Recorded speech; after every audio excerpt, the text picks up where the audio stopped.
Oh, we back. Episode 3 of question and answers. So, a few I got this week. The first one, I struggle when I don't make progress as fast as I want. Any thoughts? This is all part of the process, and it's what makes the whole process that much more worth it.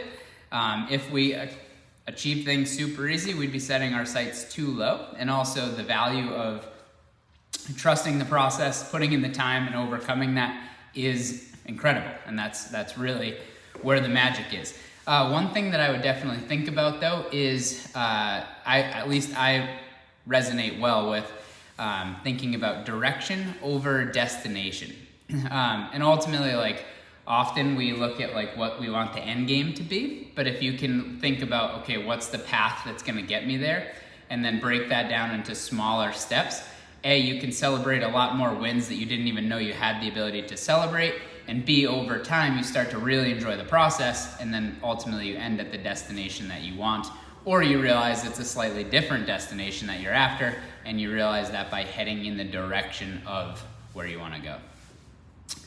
Next question. I sit at a desk all day. How do I best mitigate the effects? Really good question, as a lot of people do. Ultimately, the best position to be in is the one that you are no longer in. So if you sit at a desk all day, creating any opportunity to get up and change that position. Same deal if you stand all day, or like once the standing desk became huge, people started standing all the day. It's one of those things, change the position.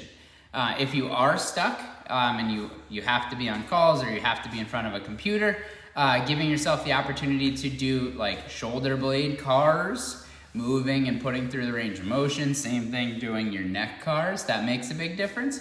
But biggest thing is figure out a way to basically shake up the position that you're in. Next question. Oh, this is a good one. I don't like tracking food and won't do it, but I want something to focus on. I love this. Tracking is amazing. It's a way to essentially guarantee your results, especially if they're fat loss based. But on the same token, tracking does become fatiguing. It does make things a lot more complicated. It's easier to do in the moment. It's harder to do in the moment, and it's easier to let that slide. I think tracking for a short period of time is great for everybody, just so you gain a lot of awareness about what your intakes are. But my favorite thing to do is borrowed from somebody called Jordan Syatt, and it's 1, 2, 3. So eat one big ass salad, and people always ask, like, what should I have? What does it need? Like, have a salad, lettuce, some kind of veggies, a protein source potentially, but have one big salad every day. 2 is going to be 2 different pieces of fruit. 3 bottles of water. So doesn't matter what size, don't go too in the weeds on this. The whole idea is that it's super simple. So it's 1 big salad, 2 pieces of fruit, ideally 2 different pieces of fruit, 3 bottles of water. That gives a huge focus. If you do that, you're most likely going to be leagues beyond where you were previously. Next question. How do I change into what I want? Super good question. The biggest thing is creating new identities. So the identities that we have held and currently do hold are what got us to where we are right now.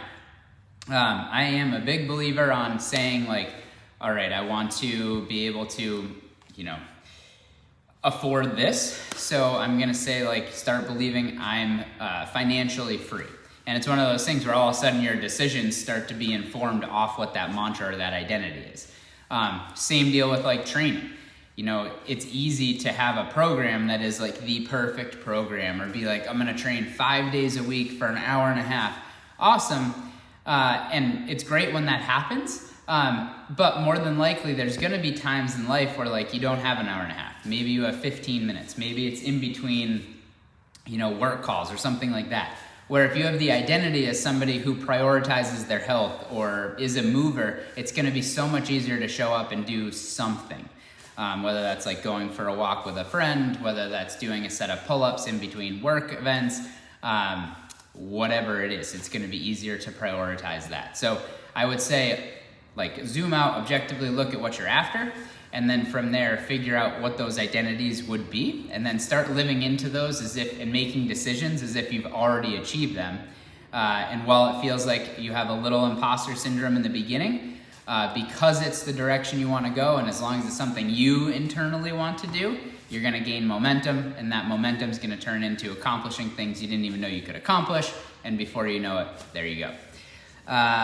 Moving on. I have a very social life, and it's super important for me. How can I mix it up and make sure that I get more neat and accomplish my goals?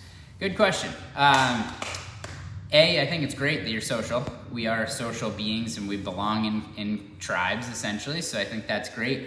And the NEAT, what they refer to as NEAT, for those that don't know, is non-exercise activity thermogenesis. So in the span of what we burn in a day, a large majority of the energy that we burn comes from just moving around. So walking, carrying groceries, doing laundry, all of those things. So an easy way to get more neat, meet friends to do things. Breweries have run clubs now. So people run and then they have a beer with friends. Great. Instead of meeting somebody and sitting down to have a coffee, grab a coffee and go for a walk. It's an easy way to get 5,000, 6,000, 7,000 steps while casually having a conversation and enjoying a coffee. Other things you can do is, like, I have, once a month I get together with buddies and we do fire and ice, and it's different things where you can move in a different capacity, but it's something that is a regular occurrence.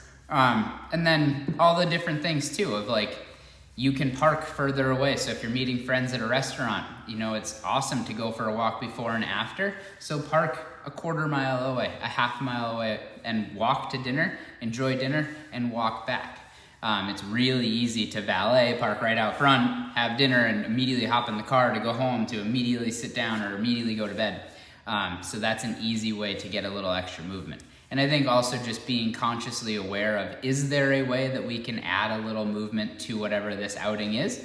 That will make a big difference as well, because all of those little things do add up. All right, I binged over the weekend, both food and alcohol, and I gained 7 pounds on the scale. A, what the fuck? B, is that all fat? A, you're human, that's fine. B, it is not all fat. In fact, it is water retention. That is completely normal to have those sways.